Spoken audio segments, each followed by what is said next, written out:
শক্তির বিচারে ওমান ও ভারতের ব্যবধানটা আকাশ পাতাল। মাঠের খেলায় অবশ্য সেটার স্বাক্ষর রাখতে পারেনি টিম ইন্ডিয়া। আবুধাবির শেখ জায়েদ স্টেডিয়ামে আগে ব্যাট করে ১৮৮ রান করে ভারত, জবাবে ওমান থেমেছে ১৬৭ রানে, উইকেট মাত্র ৪টি। দলের হয়ে ৪৬ বলে ৬৪ রান করেন আমির কালিম আর ৩৩ বলে ৫১ রান করেন হাম্মাদ মির্জা। দ্বিতীয় উইকেটে ১৯৩ রানের জুটি করে ভারতকে রীতিমতো ভয় দেখিয়েছেন দুজনে। ওমানের এমন পারফরমেন্স মুগ্ধ করেছে ভারতীয় অধিনায়ককে।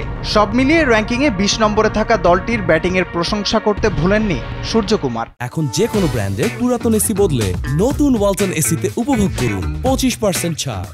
তার কাছে জিজ্ঞেস করা হয় বিশ্বকাপের জন্য আমরা ওমান টিমকে প্রস্তুত করতে চাই। সূর্য বলেন, এই টিম বিশ্বকাপের জন্য প্রস্তুত, আর আপনাদের টিম বন্ডিংটা আমার কাছে ভালো লেগেছে। এটা ধরে রাখবেন, তাহলে একে অপর থেকে এনার্জি পাবেন। মাঠে ব্যাটসম্যান স্কোর করায় ড্রেসিং রুম থেকে ডাগ আউট সবাই দাঁড়িয়ে আনন্দ করছিলেন। এটা ধরে রাখা দরকার, রেজাল্ট এমনিতেই আসতে থাকবে। সূর্যের এমন মন্তব্য নিশ্চিতভাবে অনুপ্রাণিত করেছে ওমান টিমকে।